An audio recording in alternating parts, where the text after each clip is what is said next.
Shalom kekasih Tuhan, Shalom, puji nama Tuhan. Kita boleh ada saat ini sebagaimana kita ada semua karena kemurahan Tuhan, semua karena anugerah Tuhan. Mari pagi hari ini kita datang memuji Dia, menyembah Dia, sebab Dia pribadi satu-satunya yang layak kita untuk andalkan dan layak kita untuk percaya, sebab Yesus selalu menyertai setiap kita. Mari kita satukan hati, tundukkan kepala, kita akan berdoa untuk ibadah saat ini. Bapa, kami bersyukur Tuhan, kami ada sebagai kami ada semua karena kemurahan-Mu, semua karena kebaikan-Mu ya Bapa. Saat ini Tuhan, kami boleh memuji meninggikan Engkau, sebab kami tahu Engkau Allah kami yang selalu kami andalkan, Engkau Allah kami yang selalu kami harapkan. Kami percaya Tuhan pada persoalan apapun yang sedang kami hadapi saat ini, Engkau Allah tidak pernah meninggalkan kami. Penyertaan-Mu, kesetiaan-Mu Tuhan tetap untuk kami semua. Terima kasih Bapa, terima kasih. Inilah pujian, ucapan syukur kami Bapa.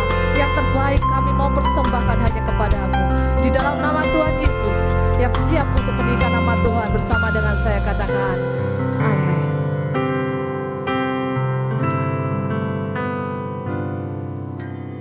Di setiap persoalan Kau turut bekerja, mendatangkan kebaikan bagi hidupku.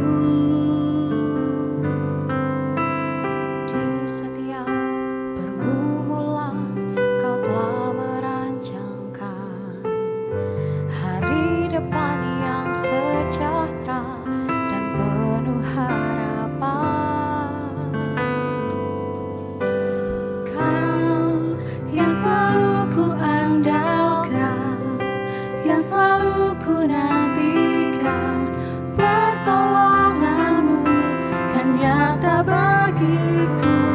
Hanya Kau yang selalu ku andalkan, yang selalu ku nantikan. Selama ku menyembah, mujizat pasti terjadi.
Tuhan dalam hidup kami ya Bapa.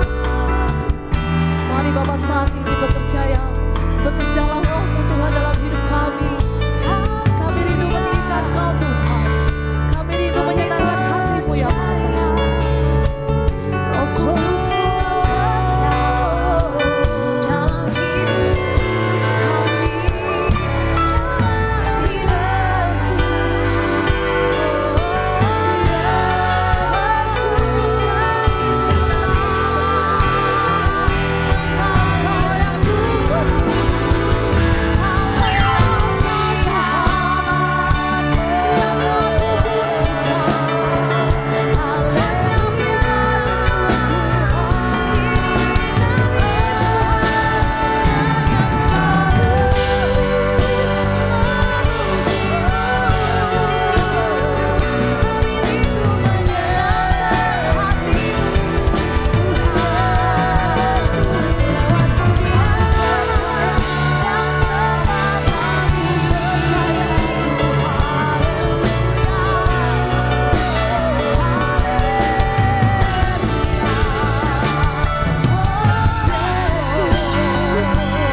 pribadi-Mu satu-satunya yang selalu kami andalkan. Satu-satunya yang ku andalkan, satu-satunya yang ku percaya. Engkau sumber kekuatan, sumber pengharapan, sumber kedamaian. Satu-satunya yang ku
Shalom saudara.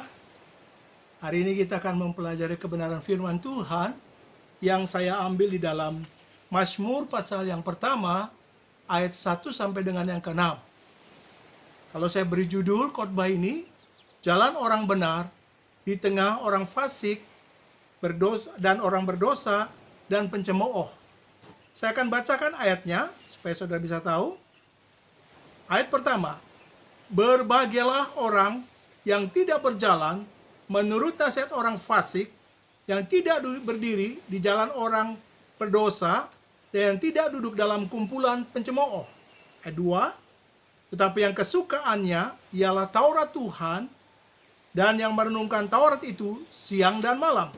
3, ia seperti pohon yang ditanam di tepi aliran air, yang menghasilkan buahnya pada musimnya, dan yang tidak layu daunnya, apa saja yang diperbuatnya berhasil. Nah, saya akan tunjukkan dulu struktur daripada Mazmur pasal pertama, ayat 1 sampai ke 6. Saya akan tunjukkan pada saudara bahwa ayat 1, 2, 3 merupakan pokok pembahasan kita. Ayat 1, 2, 3. Sedangkan ayat yang keempat, kelima, dan yang keenam adalah keterangan dari ayat 1, 2, dan 3. Jadi sekali lagi, pokok pembahasan kita dalam Mazmur pasal yang pertama, ayat pertama atau ayat 1, 2, dan 3 merupakan pokok pembahasan kita. Ayat 4, 5, yang ke-6 dan 6 adalah keterangan dari ayat 1, 2, dan 3. Nah, kalau saya bacakan sekali lagi kepada saudara atau Bapak Ibu, saudara kasih dalam Tuhan, membuka Alkitab. Ayat pertama saya bacakan menjadi pokok pembahasan kita dan ayat sampai ayat 3.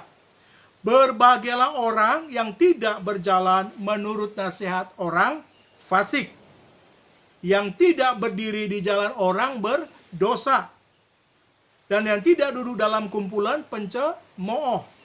Ayat 2-nya, tetapi yang kesukaannya ialah Taurat Tuhan, dan yang merenungkan Taurat itu siang dan malam. Nah, ayat yang ketiga, ia seperti pohon yang ditanam di tepi aliran air, yang menghasilkan buahnya pada musimnya, dan yang tidak layu daunnya, apa saja yang diperbuatnya berhasil. Kalau saya berikan kepada Bapak Ibu pilihan antara ayat 1, 2, dan 3, kira-kira pilih ayat yang mana Bapak Ibu? Kalau saya pilih ayat yang ketiga, karena ada satu kata di sana, kata apa saja yang diperbuatnya berhasil. Saya kepengen berhasil dalam pelayanan kah, dalam rumah tangga kah, dalam pekerjaan, apa saja. Semua orang kepengen berhasil. Nah, supaya ayat ketiga bisa tergenapi, tentunya kita harus lewat dua ayat 1 dan 2. Seperti contoh dalam Matius pasal yang ke-6 ayat 33 berkata, carilah dulu kerajaan Allah dan kebenarannya, maka semuanya itu akan ditambahkan bagimu. Nah, masalahnya sekarang kita tertuju pada ditambahkan. Padahal awal kalimat itu katakan, cari dulu kerajaan Allah. Demikian juga dalam Mazmur pasal yang pertama, ayat pertama sampai ketiga yang merupakan pokok pembahasan kita. Ayat 1, 2, 3, tentunya semua orang memilih ayat 3. Karena dia kepengen sekali, seperti pohon yang ditanam di tepi aliran air, menghasilkan buahnya pada musimnya, dan yang tidak layu daunnya, dan apa saja yang diperbuatnya berhasil. Namun Bapak Ibu kasih Tuhan, untuk bisa sekali lagi tergenapi ayat ketiga, kita harus lewat dua ayat. Ayat pertama berkata, berbahagialah orang yang tidak berjalan menurut nasihat orang fasik. Nah, itu dia. Apa sih arti kata fasik?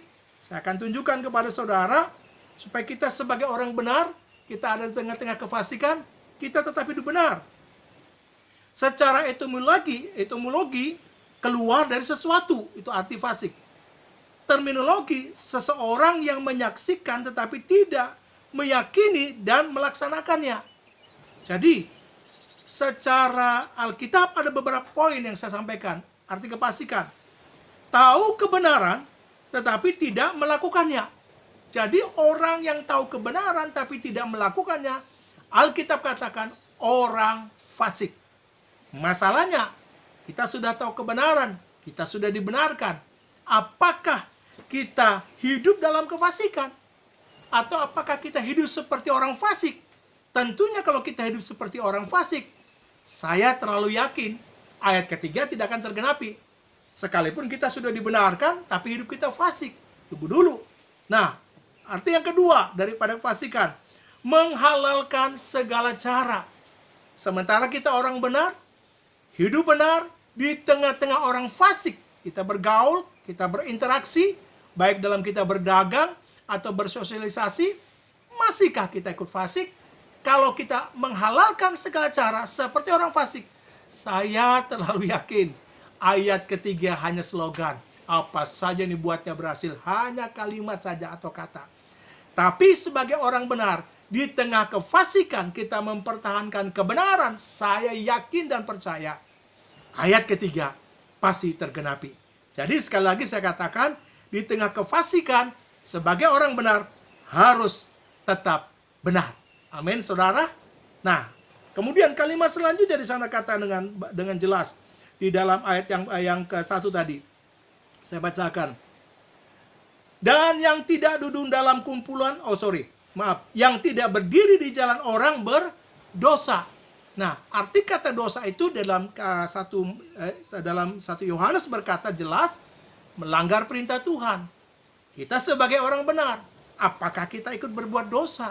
Kalau kita ikut berbuat dosa, ya sama saja. Artinya ayat ketiga tidak tergenapi. Kenapa? Kita rajin ke gereja, kita rajin persekutuan, kita rajin memuji menyembah Tuhan, tapi kita ikut dosa, orang yang berdosa. Ya, ayat ketiga tetap ayat ketiga. Tapi tatkala kita sebagai orang benar, di tengah-tengah orang yang menghalalkan segala cara, di tengah-tengah orang yang berdosa, kita tetap berlaku benar. Saya terlalu yakin, ayat ketiga, tidak usah diklaim, pasti akan turun dengan sendirinya. Amin. Nah, dalam ayat 1 lagi dia berkata dengan jelas, yang tidak duduk dalam kumpulan pencemooh. Apa sih arti pencemooh itu? Ternyata pencemooh itu orang yang suka menjelekkan orang lain. Adakah kita hidup sudah kudus? Adakah kita hidup sudah benar? Dulunya kita mungkin suka menjelekkan orang lain. Dulunya kita berlaku fasik. Tapi setelah dibenarkan, jangan ikut cemooh. Cemooh itu kalau saya berikan perumpamaan atau saya berikan kata-kata, gosip itu loh. Nah, biasanya kita suka gosip. Orang bercerita kepada kita, apalagi orang itu memberikan cerita yang membubu-bubuin. Lalu kita menambahin, membubuin juga. Makanya kita akan bergosip ria.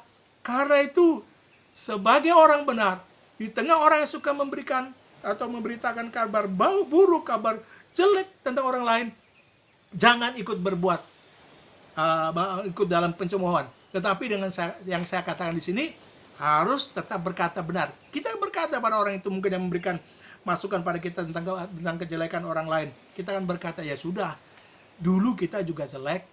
Nah, kalau sudah dibenarkan, ya sudah. Doakanlah orang itu. Kita juga punya kejelekan, kita juga punya masa-masa lalu. Tapi mari kita tutup dengan kebenaran karena kita sudah percaya Tuhan. Jadi ayat yang pertama, ada 3 poin di sana. Di tengah kefasikan, kita tetap berlaku benar. Di tengah keberdosaan dunia ini, kita tetap berlaku benar. Di tengah orang yang suka mencemooh, yang menjelekkan orang lain, kita tetap berlaku benar. Jaga ini mulut. Supaya apa yang keluar dari mulut, hanya satu. Tuhan dipermuliakan. Amin, Bapak Ibu. Haleluya. Nah, ayat 1 kita sudah bahas. Sekarang kita bahas ayat yang kedua. Tetapi yang kesukaannya ialah Taurat Tuhan, dan yang merenungkan Taurat itu siang dan malam. Kasih Tuhan Bapak Ibu, yang kesukaannya Taurat Tuhan, saya anjurkan, apalagi di gereja di mana kita ada FA atau Family Altar. Hadirlah di sana supaya kita bisa mendengar kebenaran firman Tuhan. Karena apa? Kadang-kadang secara pribadi kita mungkin, kita malas membaca Alkitab. Tapi saya anjurkan bersaudara, supaya kita bisa tumbuh iman, mau tidak mau, Alkitab katakan pada ayat kedua, bacalah firman Tuhan. Karena firman itu buku kehidupan yang mengubahkan hidupmu dan hidupku. Tidak ada buku lain yang bisa mengubahkan hidup kita. Hanya satu, Yesus Kristus Tuhan yang berfirman, yaitu Alkitab, firman Allah yang tertulis. Nah, sebab itu saya anjurkan kepada saudara, Bapak, Ibu, mari bacalah Alkitab atau firman Allah. Dari situlah kita mengerti rencana Tuhan. Kita tahu maksud Tuhan. Kita tahu apa yang Tuhan mau katakan pada saya dan saudara. Dan setelah kita baca, renungkanlah firman Tuhan. Atau ingat baik-baik apa yang tertulis dalam Alkitab. Dan yang ketiga, simpanlah perkataan firman Tuhan. Kadang-kadang kita baca Alkitab, kita tidak mengerti. Tapi kasih Tuhan Bapak Ibu, saya anjurkan tetaplah baca Alkitab. Karena apa? Nanti pada satu saat ada satu peristiwa, tatkala kita tidak mengerti ayat itu, tapi muncul pada peristiwa di mana kita menghadapi masalah itu. Berarti ayat yang kita baca atau firman yang kita baca yang waktu lalu yang kita tidak mengerti, muncul pada saat kita menghadapi masalah untuk itu, sehingga kita bisa mengerti. Jadi kalau kita tidak pernah baca Alkitab, lalu Roh Kudus mau mengingatkan apa? Karena dalam Injil Yohanes berkata dengan jelas pada pasal 14 ayat 26, Roh Kudus itu yang akan mengingatkan, mengajar, mendidik kita. Nah, kalau kita tidak pernah baca Alkitab, bagaimana kita bisa memahami rencana Tuhan? Kalau saudara, Bapak, Ibu ingin kenal dengan seseorang, harus kumpul dengan orang itu. Harus. Dia akan tahu karakternya, kesukaannya, hobinya. Nah, kalau kita kepengen tahu pribadi Allah, tidak ada kata lain. Bacalah Alkitab. Karena Alkitab buku kehidupan, perkataan Allah yang tertulis. Nanti setelah kita mendapatkan rema, Allah akan bicara di sana. Allah akan sampaikan di sana. Karena itu, di dalam ayat kedua, tidak ada kata lain. Baca Alkitab. Selain itu, setelah kita menyimpan dan menyimaknya, lakukanlah kebenaran firman Tuhan itu. Mungkin dalam hal ini kita jengkel dengan orang lain. Tidak ada kata lain. Alkitab katakan, ya ampunilah orang itu. Apalagi dalam doa Bapa kami. Ampunilah kami seperti kami juga mengampuni orang bersalah. Nah, kalau Alkitab berkata demikian, ya mau tidak mau harus lakukan itu. Jadi, ayat kedua tidak ada kata lain. Bacalah Alkitab. Sehingga kita masuk ayat yang ketiga yang menjadi pokok pembahasan kita. Sana dengan jelas dikatakan bahwa ayat yang ketiga berkata dengan jelas, ia seperti pohon. Ia itu siapa? Orang yang dalam kefasikan tetap benar, orang yang di dalam orang yang berdosa tetap benar, orang yang suka mencemooh dia ada di tengah-tengah sana tapi tetap benar.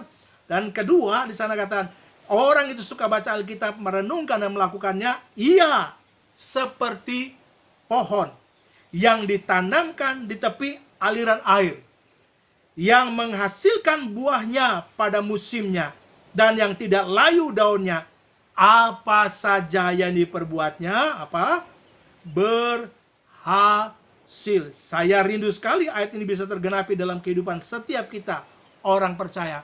Untuk ayat ketiga, tergenapi dalam hidup kita, tidak perlu kita klaim akan jadi dengan sendirinya, asal ayat 1 dan 2 kita bisa genapi, atau kita lakukan dengan segenap hati, maka semuanya apa yang terjadi ayat ketiga akan tergenapi. Nah, kekasih Tuhan Bapak Ibu, saya kembalikan kepada saudara masing-masing, atau saudara kekasih dalam Tuhan. Apalagi di tengah-tengah dengan masalah seperti ini, ya sudah, kita sudah memikirkan masalah itu. Yang penting kita masuk kepada apa yang saya sampaikan pada malam atau pada sore atau pada pagi ini, bahwa sesungguhnya kalau kita orang benar di tengah kefasikan tetap benar, orang benar di tengah-tengah orang berdosa tetap benar kita, di tengah-tengah orang suka mencemooh kita tetap benar, dan suka akan firman Tuhan melakukan dan merenungkannya. Saya percaya ayat ketiga, ia seperti pohon yang ditanam di tepi air akan tergenapi pada hidup kita yang orang percaya. Bahkan kalimat ini yang saya suka, apa saja yang diperbuatnya pasti berhasil. Amin. Mari kita berdoa.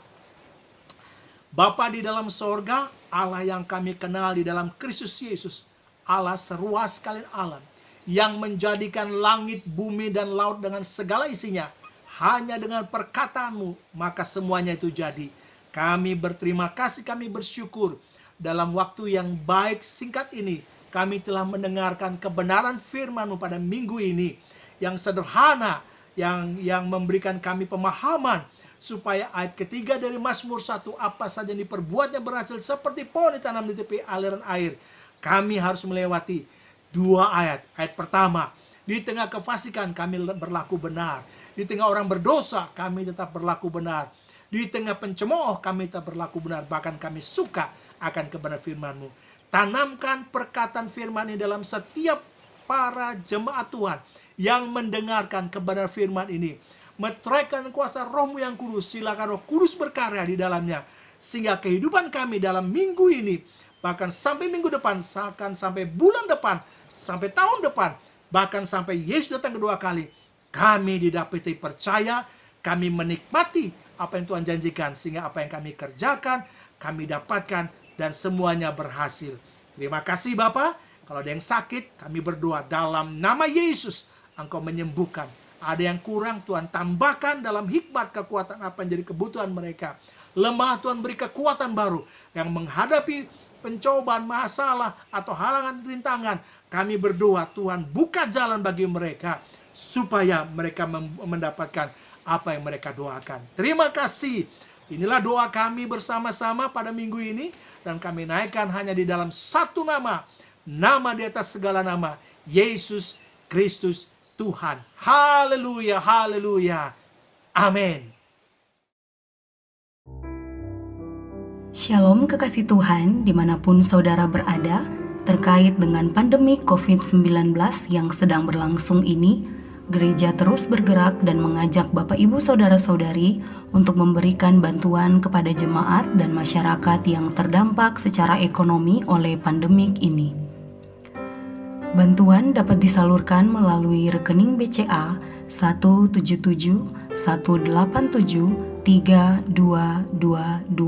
atas nama Gereja Betani Indonesia Madiun.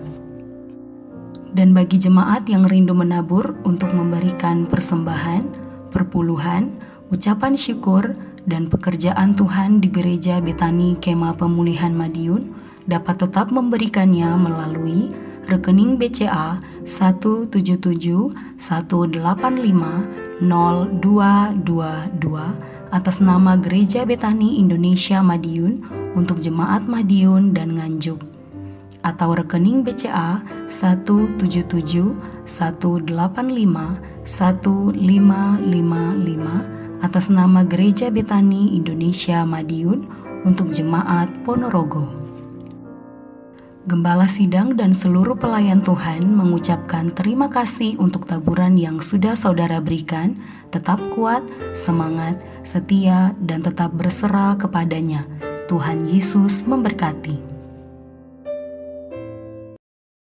Setiap dari kita percaya pengharapan di dalam Tuhan tidak pernah gagal. Amin. Kau pengharapanku, padamu ku percaya, walau tiada dasar, bagiku ku berharap, imanku akan turun, bahkan semakin teguh, saat aku memuliakan nama-Mu.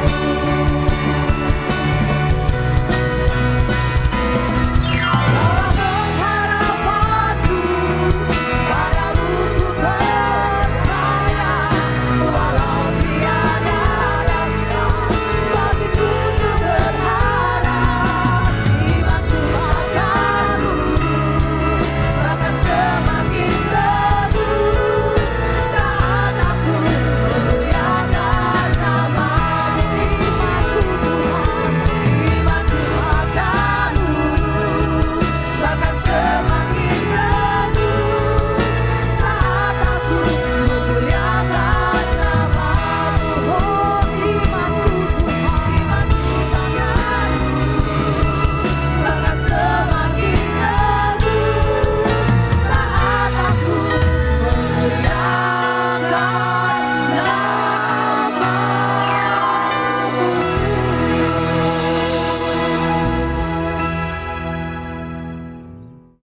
Terima kasih Tuhan buat kebaikan-Mu.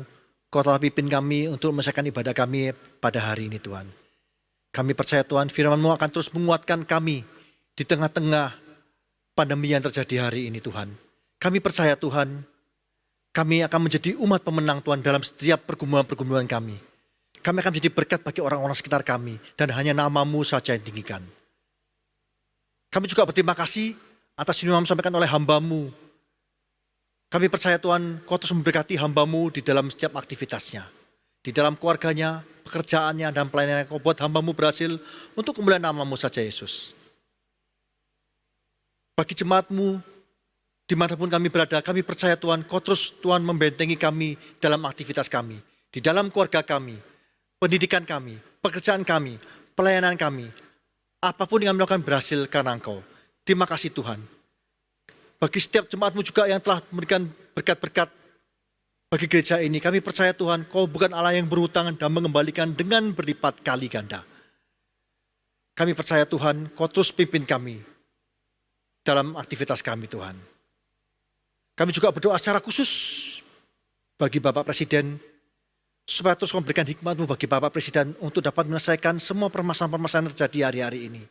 Kami percaya Tuhan, Kau terus memberi kekuatan dan kesehatan bagi Bapak Presiden. Kami percaya Tuhan, masalah ini akan segera selesai bagi negara ini Tuhan. Dan kami percaya Tuhan, nama-Mu saja tinggikan di negara ini Tuhan Yesus. Terima kasih Tuhan. Mari saudara kasih, kita mengangkat kedua tangan kita untuk menerima berkat dari Allah Bapa. Kira ramaya ramata sikata ramaya ramata kiara ramasyara. Tuhan layakkan hamba-Mu untuk minta berkat. Saudara kasih, terimalah berkat dari Allah Bapa di dalam Anak Tunggal Yesus Kristus dan persekutuan Roh Kudus, mulai saat ini sampai selama-lamanya. Kau tidak menjadi ekor dari kepala. Kami percaya Tuhan, asal kami melakukan firman-Mu, kami akan terus Tuhan diberkati. Dalam nama Tuhan kami berdoa, haleluya, amin.